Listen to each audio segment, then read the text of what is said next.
HRN listeners. As we celebrate our 15th year, we are deepening our commitment to giving voice to the next generation of food systems storytellers, and we need your help. Our internship and fellowship programs help activate new possibilities for underrepresented and underestimated young people through experiential journalism, audio engineering, and production training. Through these unique programs, HRN helps food equity stewards build essential workforce readiness skills that expand their potential and foster economic mobility. Please consider supporting these critical programs. And with a minimum donation, you can be entered to win a dinner for two at an amazing restaurant in one of 8 cities and tickets to a concert at a great venue in one of those cities. We have incredible partners across the country who have donated, as they also share our passion for helping to educate the next generation of food systems storytellers. Check out heritageradionetwork.org/15 to donate and enter to win today. That's heritageradionetwork.org/15 to donate and enter to win today. And make sure you donate before March 31st. Thank you. Good evening. Thank you for being here. My name is Antonella Manuli. You can move the slide. Here I am. From when I was a baby until now, almost on the left. I was born in Milan, Italy, and I grew up in the Alps in Switzerland, and then I lived in a golf course for a few years. You can guess which one I am on the far right there. I represented my country playing golf all over the world for a few years. And then I started working in finance and accounting, really great experience. And then when I was around 27, 28, I moved to Maremma to work in tourism. And for all my life, I really loved the outdoors and nature, and that's where I really felt well with myself. And when I came to Maremma, I was really stunned by the environment, and I really thought this was a great place to start a project in agriculture. And so that's where I started Fattoria La Maliosa, which I will tell you about later. And I'm here today because Isabella Geron asked me to speak about the carbon footprint. You know, we are really concerned about carbon at a global level, because there is evidence now that global warming is really affected a lot by carbon emissions. And measuring carbon is something that I started doing at my farm a few years ago. And so here I am to explain to you, hopefully, clearly enough today why it's important to measure carbon if you are producing natural wine. And as consumers, why you should care about how natural wine producers, produce emissions, high or low. It's a subject that should really concern you. So, do you agree with me? Wine is not a necessity for human survival.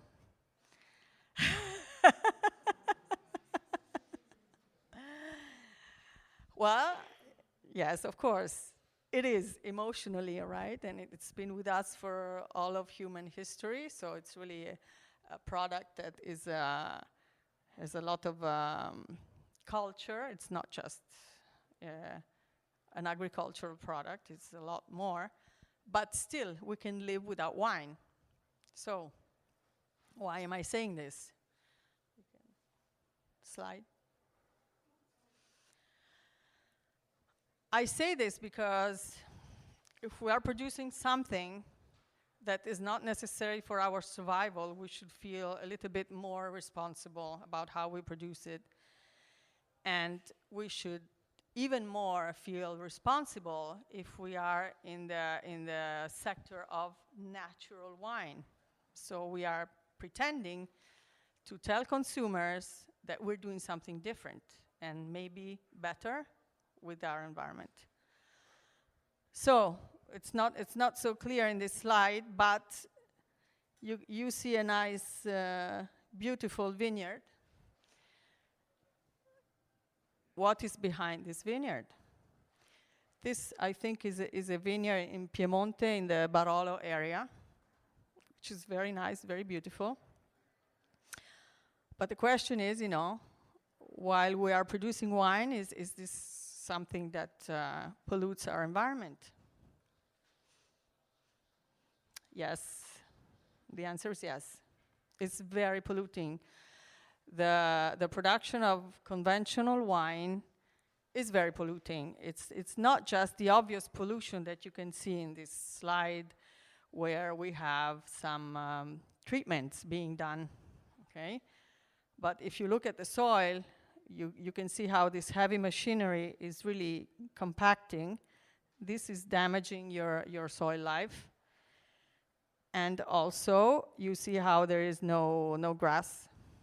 This is also something that is very negative as far as the carbon emission. We can go this way, okay? If we consider that the total size of organic viticulture is around 7% of the total viticulture in the world, well, then we can say that more than 90% of wine production is pollution intensive. Yes, in which ways? Like I was saying, some are obvious. You can find, damages for the human health. So for consumers, sometimes you can find residues of pesticides and other things in the wine that are not good for you. Even when there are a lot of sulfites, they are not good for you. But something we don't think about very often is people that are working in these vineyards. Okay, they breathe a lot of very, very bad stuff, which is really not good. So there are entire areas in some viticulture regions where the professional diseases are a lot more than other other non-producing areas, and nobody's really speaking about this. And then there is the environment. Well, we know that worldwide there is a loss of fertility for the soil, so that the organic substance is getting less and less. This is a problem for all production in agriculture. Poisoning, of course, when the spraying of a lot of herbicides, fungicides, etc., they pollute our groundwater. And then something that really nobody is talking about yet a lot in wine, but this is also a big problem, is the carbon emission. So today we're here to look at that.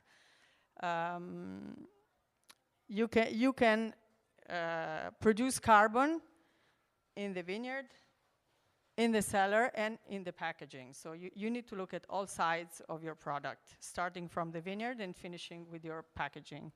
We can move the slide. So the question is, if you are a natural wine producer, you need to take responsibility about what you're doing. It's not just a question of taste and quality. The whole storytelling on wine is taste and quality, terroir, okay. Taste, quality, terroir, great. But here we are in natural wine. We should be doing something else. Better, maybe we should inspire the rest of the world of viticulture to start doing something a little bit more consciously. So this is something I feel really strongly about. We have an ethical responsibility. And you as consumers, you should really ask for the producers to take this responsibility. Don't just taste the wine, okay? Because we should be accountable for what we do in the vineyard and anywhere else, basically, in our production. So we can. So we know the word natural wine has a problem. It has no legal definition. This is a big problem, not just for us producers, but for the whole sector, because it's very difficult also for a consumer to really understand what it means and to distinguish about what people are doing. But the question is, it's all about truth, okay? This movement started because we wanted to give a message of authenticity, okay, and transparency. So to me, this is part of the mission of Natural Wine, to give you transparency, which is not really achieved by the labels, by the way. This is another thing. Okay, let's move. And so when I started becoming a wine producer, after some time, I was really asking myself, how can we really be transparent? How can we measure this sustainability? Because I could tell you anything, and you can believe me or not. I can say a lot of greenwashing. I can talk about flowers in the vineyards or bees, whatever, you know. It's some of the point, but it's not really the point. It's not just a pretty postcard. It's not just that the wine maybe has 20 sulfites instead of 120. What am I doing to my environment? We need to measure this, and we need a measure that is really a standard for everybody to be able to understand. So it needs to be a measure that is really recognized by everything. And this is the CO2 emission. Inside CO2 measurement, you find everything. Any human activity can be measured by the CO2 emission. Even your life, you know, there are some websites where you go and you put in your activities and they tell you what your carbon footprint is. You can find this online, by the way.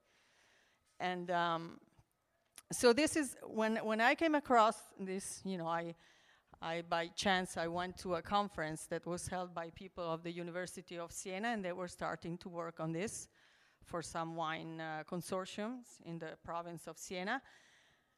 And we started working together, and I became the first biodynamic farm in Italy to certify its carbon emission, and this is a work I've done with the University of Siena.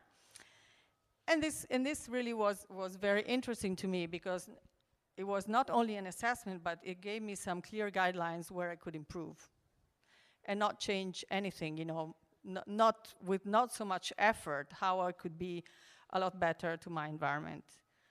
Okay, we can move. This is just to give you an example. When you have bare soil that is arable, or like what you do with cereal, but a lot of times also in the vineyard, you emit carbon. You see up. When you have wood, for instance, trees like the olive groves here in this example, or grass, you absorb. So this is just something quite simple that can be done, you know, not leave your vineyards with your soil bare, and you're already improving your carbon footprint. So my answer, why is it important? I think I already told you, but we can go over the concepts. So it's transparent, it's measurable. CO2 is important as far as on a global level, so it's not something, you know, very small that nobody has heard about. Is a very, very contemporary problem that affects everything that we do. And yeah, it's an ethic responsibility. And also what you do in your environment as a wine producer is affecting the people around you. So it's also a social responsibility that we do this. Okay, this is just to give you an idea of where we are at a global level. You can see from the 1970 on the left, in 2010, the numbers are gigatons. So what we are doing as humans in the atmosphere. And on the right, you see what's interesting, that agriculture is the second, see the red part of the circle. Agriculture is the second largest producer of CO2 in the world. So it's before construction, transport, industry, and so it's very, very important issue for agriculture. So here we are in our farm, and what we're really concerned about is what we can change. We can change our footprint from cradle to gate. After it leaves the farm, it's not our problem anymore. It's the distributor problem, the client's problem, and the consumer problem, because how do you dispose of the packaging? Okay, so this is how do we measure. We measure everything that we do from the vineyard until the moment my bottle of wine is ready. Okay, this is very, very technical. What I can say is just to give you some examples. When I say the vineyard, how do we calculate the emissions? We look at what kind of chemicals are used in the vineyard, the gasoline we use for transportation, if our, the water management, how we harvest, basically everything. In the winery, of course, again, we have electricity, water, if we use any chemicals, the aging process, and how we manage, and anything that goes into the wine. For the bottling, we have and storage is very, very important to look at the weight of our bottle. It's one single thing that can really affect your carbon footprint. Okay, let's go. We can pass this. Okay, we can really make an impact, okay, by farming in one way or another. In this graph, you can see on the right the emissions, average emissions of a conventional wine, organic, biodynamic. These, of course, are average measures. White wine. We can go. Okay, this as a whole. You can see conventional versus organic. It can be, emissions can be cut by even almost half is a lot. You can think if just maybe not just 7%, but 20%, 30% of producers became organic, what kind of a difference it would make. Yes? So here we are in Maremma, Tuscany, and this is a view from my farm. And you see a lot of green, okay? This is just to show that what you can measure is each product can be measured as far as the footprint, and also the whole farm, everything that goes into the farm can be measured. In our case, we have an offset, meaning we are absorbing more carbon than we are emitting by the way we work. Let's go. So what is given, I think of the carbon footprint really like as a grade in school, okay? It's really your grade that you're getting. Am I passing this exam or not? So I had a grade when I started working with the University of Siena, quite a good grade that was, of course, given by the fact that I have a lot of wood, and this is absorbing a lot of CO2. All of the soil is covered by grass. I have a lot of renewable energy on the farm, so I basically produce with the sun all the electricity that I need, and then what's left I can sell to my government. And the other thing is I depend very little from the outside. I have this closed cycle agriculture where I can plant my hay, my grasses, everything, and use it within the farm. So I don't have to buy a lot of stuff from the outside. When we look at wine specifically, then some of the things are the same, but we can see some interesting things that everybody can do, like use electric rechargeable equipment instead of equipment that is running on fuel. I know maybe some of this seems really, obvious, but not really, because if you look at how people work, very seldom these things are done. So we use very little technology in the cellar. We care a lot about packaging. So when you are a consumer and you're looking at buying natural wine, I think you should, this is something that visually you can evaluate, okay? What are they doing with their bottle? What kind of labels? Are they using plastic, for instance? Or, but if you see a lot of recycled paper, light boxes, a lighter glass bottle, well, this means this producer is thinking about making a better impact on the environment. For instance, after we got assessed the first time, we had some suggestions from the university, and the first thing they said, we could use a lighter glass bottle. So we lowered by 60 grams our bottle, and this gave us overall of the whole footprint of the farm a 10% decrease, which is really a lot if you think about it. This is something that anybody can do without changing anything else. Okay, so with the help of these people from the university, you can see what happened. We went from, these are expressed in kilos of CO2 equivalent. Okay, so when you see 0.88, it's 0.88 kilos, all right? So we went from 88 to 2017, we had 0.66. Since we were already starting from a very, very good position, this is really a big improvement. We are very happy. And this was, like you see, the best practices that we were already doing. And this is what we implemented after their assessment, like I was saying, the lighter bottle, and also being more aware of our fuel consumption and using a lot more rechargeable equipment.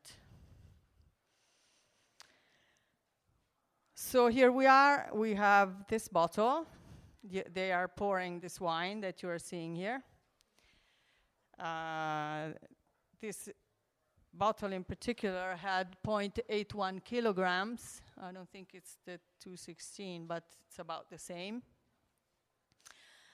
So am I telling you the truth when I say we're working naturally?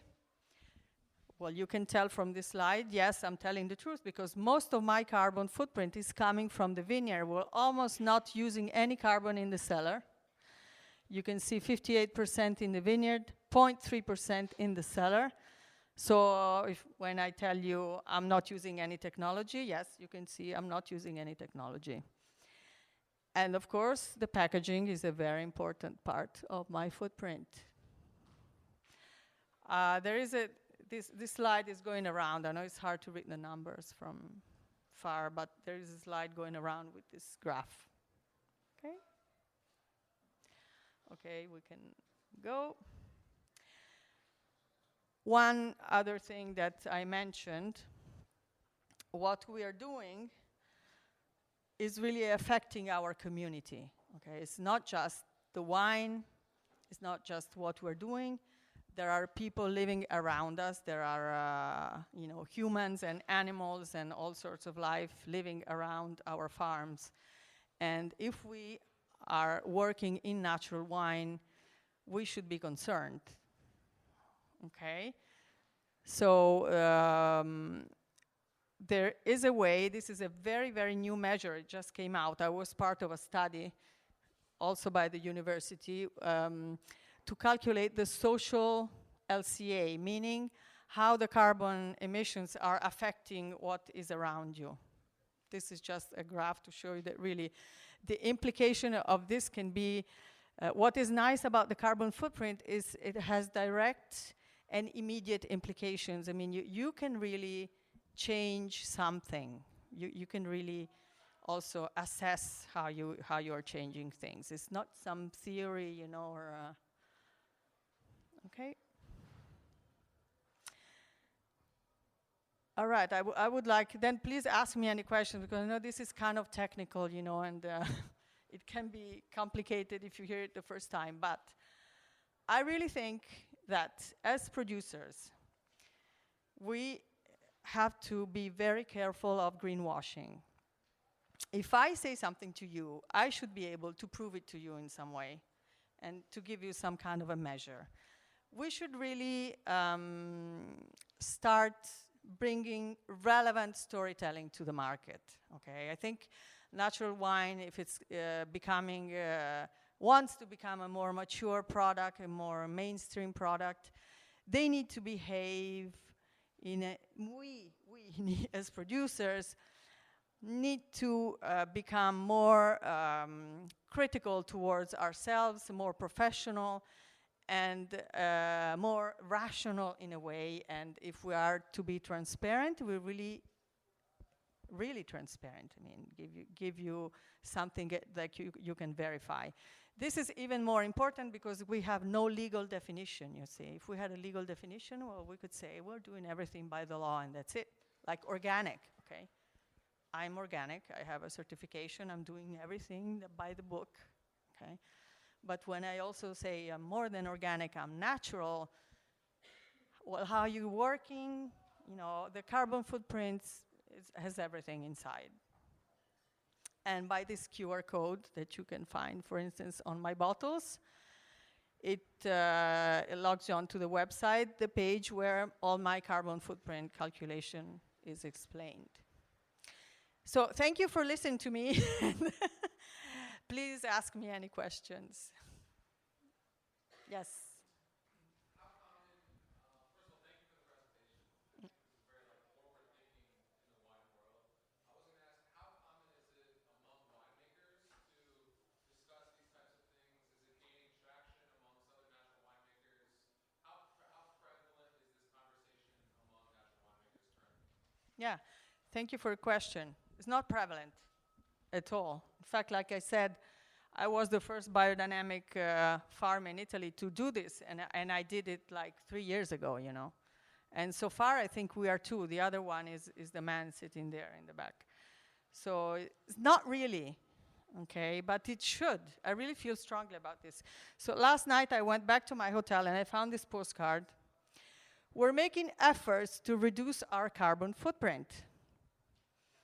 Okay, so they, you know, and they trying to tell you what a best practice would be to reduce their carbon footprint. If we care about this, then we will help them.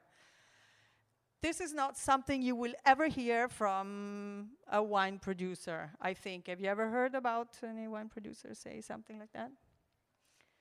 Okay. I think it's something that we should really start thinking about. Yes. So this is going back to the process of farming. So when you're using non-native species of grapes and they're thriving, is that because there's some kind of symbiotic relationship with the environment or because they're acting as like an invasive species? So the question is, what changes between native and non-native as far as Right. Is it benefiting the surrounding environment or is it they thriving because they don't have any competitors in it? Well, usually when you use native vines, the carbon footprint is a lot lower, of course. The impact is lower because in their management you need a lot less. Okay, like for instance, in Maremma is a very hot and dry area. If you are going to use vines from Bordeaux, you will need to use a lot of water. Okay, you need to water them. You need to take a lot of care. You know, as far as treatments and everything, because they're not adapted to this environment. When you use native vines, it's not really much you need to do. Almost nothing. You really need to take care of the soil. But once you take care of the soils, the vines will cater for themselves a lot. So this also, of course, is a factor. Yes? Regarding a simple thing like using a lighter bottle, why wouldn't winemakers and wineries want to do that? I assume it's cheaper. Yeah, I think a lot of times just because they don't know. It's just a question of knowing it's something you could be doing. Also because, usually the heavier bottles are associated with more quality, higher price, and so maybe some more traditional winemakers want to use that bottle because in the consumer's mind is associated, like I said, with quality. Well, we really need to change this. We need to do education also to the people, and especially natural producers. They don't need to go into this, Why? I mean, yeah, you can have the best quality wine, but why give it a heavy bottle? You don't need to do it. Your quality is coming from other things, and you should really teach your consumer to care about other things as far as natural wine.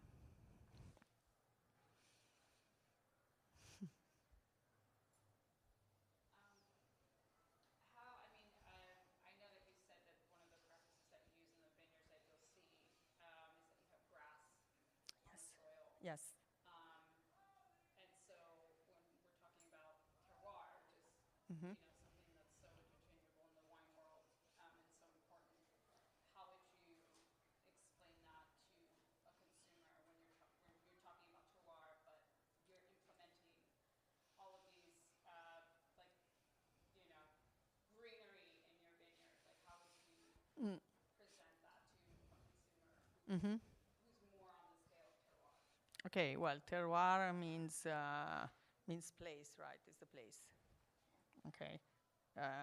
So when we say that we like terroir in the wine, we say that we think that it's good that the wines express a character of the place. You can express it a lot better if your soil is in equilibrium. If the soil is well balanced, okay, it means it has a lot of life inside. And to have the life, you need to be covered by grasses that compete and keep the balance, all right? Because if your soil is bare, then all the life, I'm really explaining in a simple way, but the sun demolishes life in the soil, okay? Mechanization and compaction kills life in the soil. So if you have no life in the soil, how can you have a character in the vine? That you're just going to have some dirt there. It's not soil. It's not a live soil. It's a dirt. And so you will need to add a lot of things in the cellar to put back that you couldn't get from the soil. So it's really good, to express the terroir. I personally think is essential.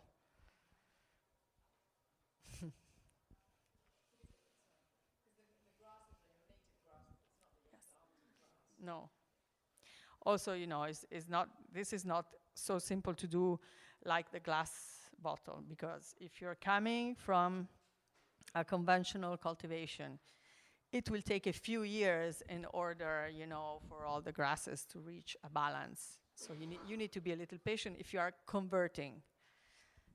So it's not something that happens like this, but if this is your goal in 3 or 4 or 5 years, then you will have a nice situation in the vineyard. I have one question. Did you find that you had different carbon footprints across different wines, or was it? Yes, of course, because each wine has their own carbon footprint. Because it depends how much grapes did you produce that year that went into that wine.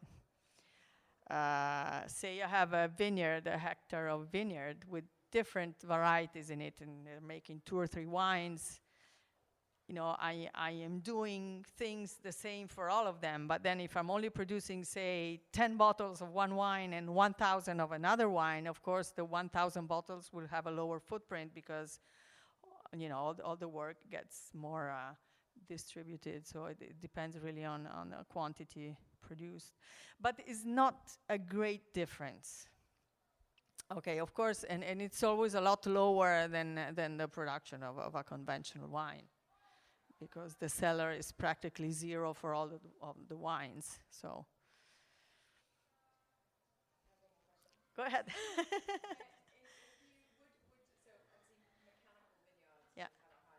Yes. Yeah.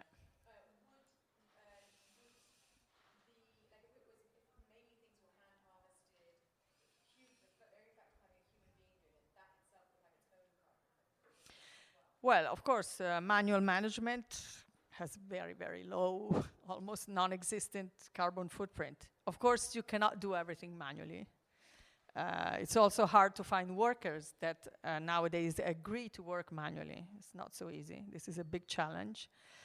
Of course, working manually will give you always the best quality, because you know the human eye and the human hand are the best machine in the world. This cannot be replaced by robots. I don't care how they would talk a lot about artificial intelligence, but once we have a nice robot that can really look and do, then I will buy one. But you cannot do everything like that. So what we try to do, we use light machinery and rechargeable. Mm.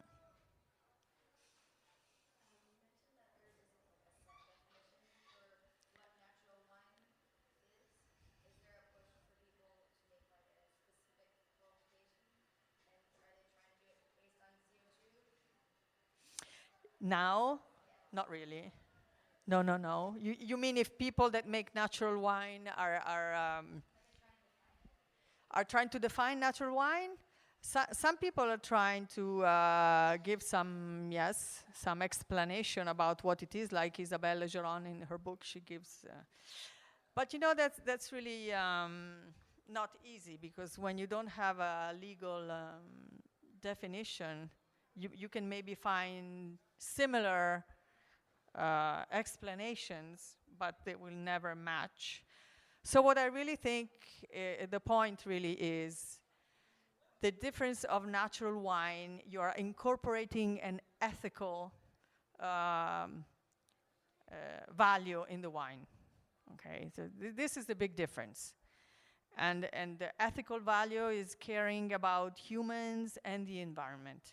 This is something that is not there. I don't care how you define conventional or natural wine. It's not there in the conventional wines. So this is the big point of difference, and is something that should really be more understood by also people that sell natural wine.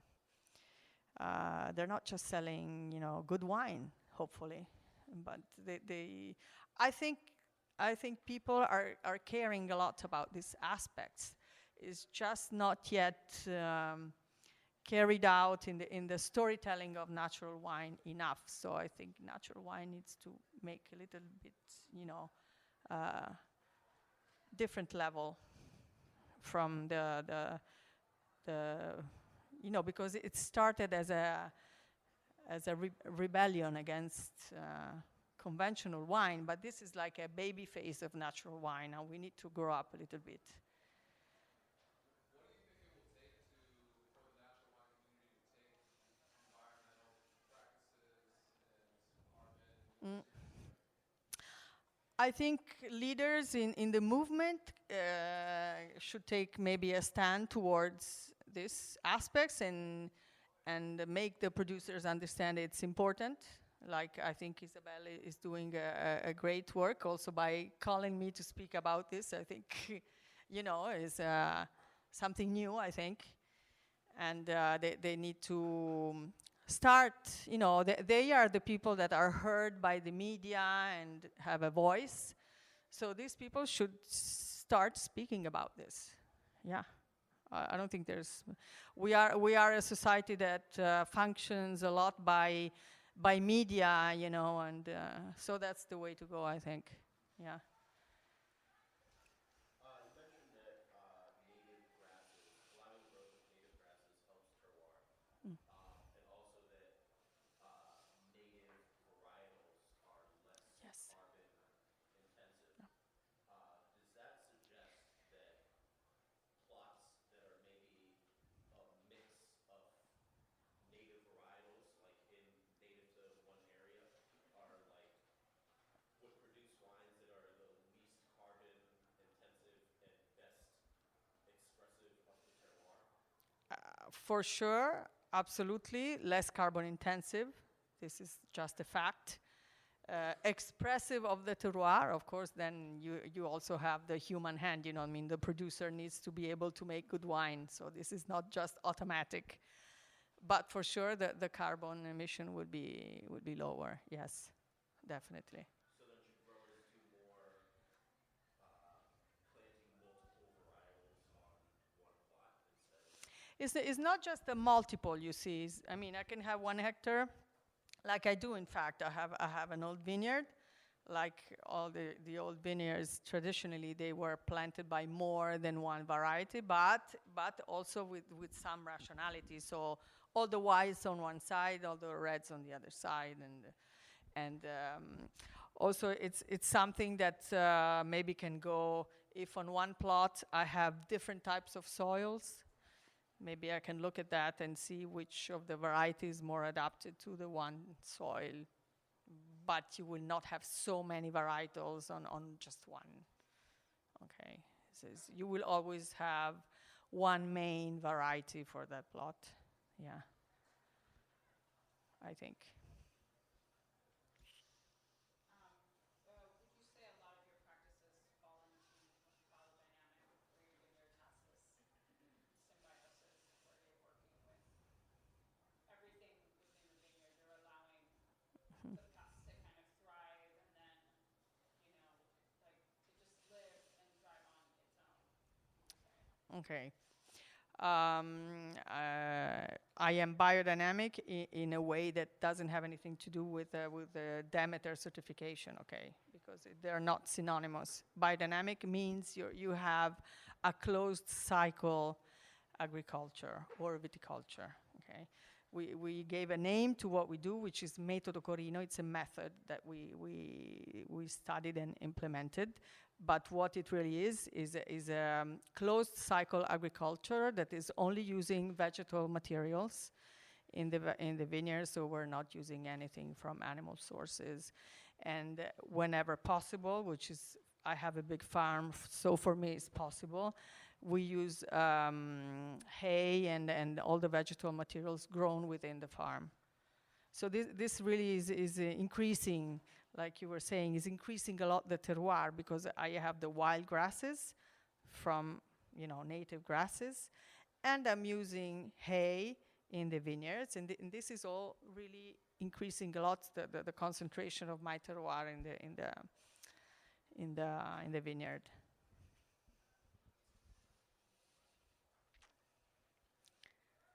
So if you want to know anything about the wine, I can tell you. It was not really about tasting, but since you have the wine.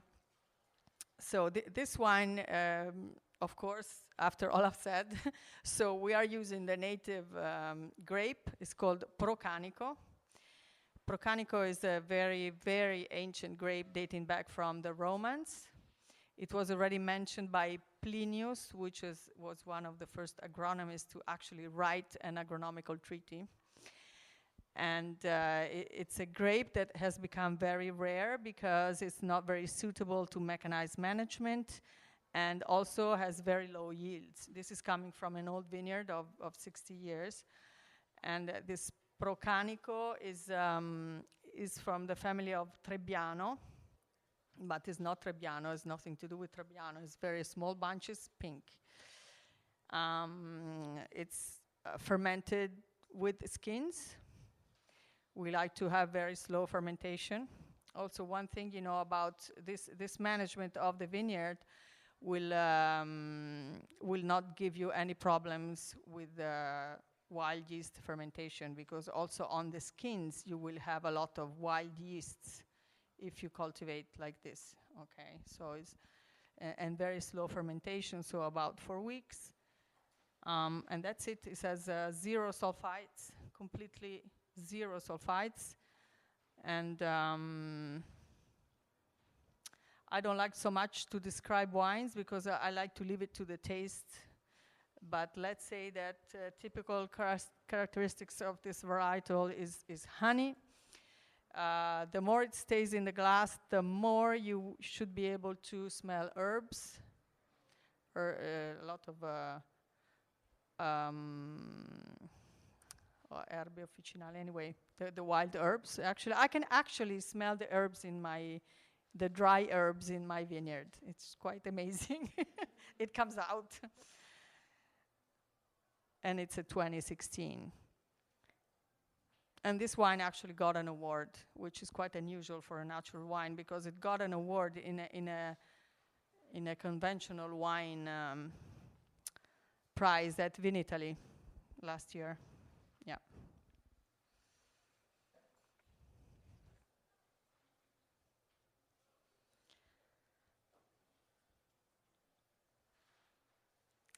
If any of you are interested in the carbon, you can just maybe leave your email to the organization, and I can send a presentation, because there's a lot of small numbers that were kind of hard to see and not so easy to explain here. You also mentioned that there's a website where we can track our own carbon footprint. Yes. Is it just something we can easily You can just Google it and say calculate my carbon footprint. You will come out with a lot of carbon footprint calculators. I did it. It was quite fun, actually.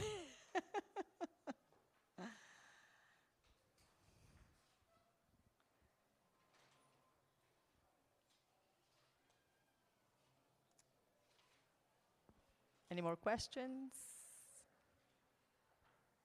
Okay. Thank you so much.